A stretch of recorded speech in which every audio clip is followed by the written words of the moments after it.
But before it, I was working more in 3 teams, and now we're working 2, and mix in some 3 in our smaller segments. But we've got multiple primary ball handlers on this team, and I've always been a guy that thinks you can play 2 point guards together and you can play 2 combo guards together, and so we've just got to figure out who can best get the most out of everybody else, and at the same time run that position as well as they can on both ends of the floor. It's an opportunity for Marcus. It's an opportunity for Phil Pressey. It's an opportunity for Evan Turner. It's an opportunity for all those guys. And the only answer that I have for that is time will tell. And I think that's the best way to go about it. And hey, Marcus is going to get plenty of opportunities on and off the ball, and I think that he is physically, mentally, emotionally ready for those. He doesn't have any experience yet, but that'll come quick. But at the same time, we have other guys, and it'll be great for him to compete for that. While at the same time, he's got to learn multiple positions. I mean, this is not an easy situation for him because he'll have to learn the 1 for the next month, and he'll have to play some off the ball, both during that time and after that time. So, we'll see how that goes. And he was a really good pick.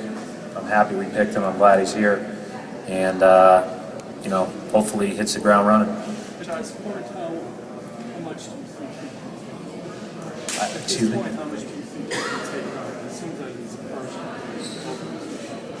Yeah, so Mark, I'd say that having been with him, we drafted him. We were with him in summer league practices, which he was great. Summer league performance, which he did some things great and needs to improve in other areas. And then been with him in individual work and small group work in the past month or so. I just think he's a very mature guy, and he's going to be able to handle it as well as any 20-year-old would be able to handle it as far as taking things on. He's physically, ahead of the game for that age, and I think mentally and emotionally very, very good, as good as I've been around at that age. So all that being said, he still is a 20-year-old in the NBA. So I think that keeps it all in a little bit of perspective. Once he does come back, what are you looking for? Once Rondo comes back, what am I looking for? I just think he needs to be the best that he can be on both ends of the court, as many minutes through the game as possible. And I know that's extremely vague, but offensively, I think we need for him to lead the way by playing with great pace in the full court and in the half court. And then I think defensively, he needs to be our best detail guy, and he needs to be the guy that, because he knows what's coming. I mean, he knows everything that every other general NBA action he knows inside and out. He's a student of the game, and he's studied it now.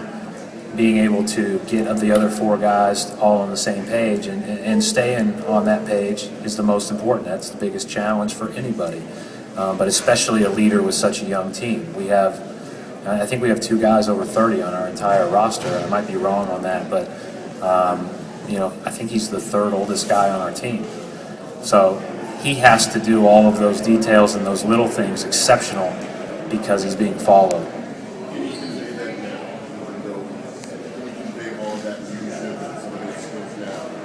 Yeah, he'll have to do some of that, but I think the biggest thing for him is, this is the time of the year where the coaches are probably louder than we will be later on.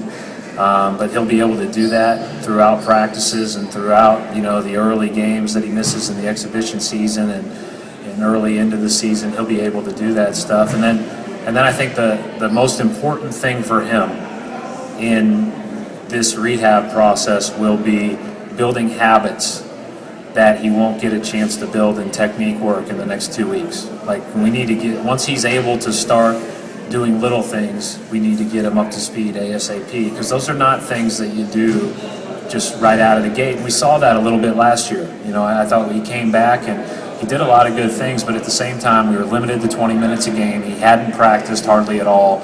We weren't able to help him be ready to have success. And that's our job as coaches, is to help guys be ready to have success at their highest level. And I think that that's where we have to do a really good job balancing everything with our team that's on the court and with helping getting him back to full speed once the appropriate time comes. Brad, given what you experienced last year, first year, what kind of changes do you think you're going to make going not only in the training camp but throughout the season? Well, I just want to. I want a more aggressive mindset overall, offensively, defensively, more pressure, more pace, and hopefully do so with greater consistency. I thought at times we did that well. I thought at times we didn't. I felt like the details of the game were average on our team at best last year, and quite frankly, that's not okay. And that's my job, and we need to do a much better job with that to make sure that, every team's got a margin for error. Some teams have a margin for error that's pretty big. Other teams have a margin for error that's pretty small. But you have to manage that with your commitment to doing the little things well. And we've got to do those much better, and we've got to do those as a team. If we can do those with aggression and pace, I'll feel better about ourselves. Safe to say you feel the latter, that it's pretty small, the margin of error at this point? Well, I think that, if you wrote down the people that you think are the contenders in the NBA right now, you may not have us on there. Right. I think that'd be fair to say that a lot of people would feel that way. And so to make up ground, you have to be great at the little things. You have to be great at being a team. You have to look at it through a different lens than you don't have an all-star here, all-star here, all-star here. You have to look at it as, what can we all do to soar with our strengths to be the best that we can be? And I think that goes, that's on us to continue to convey that message. Brad,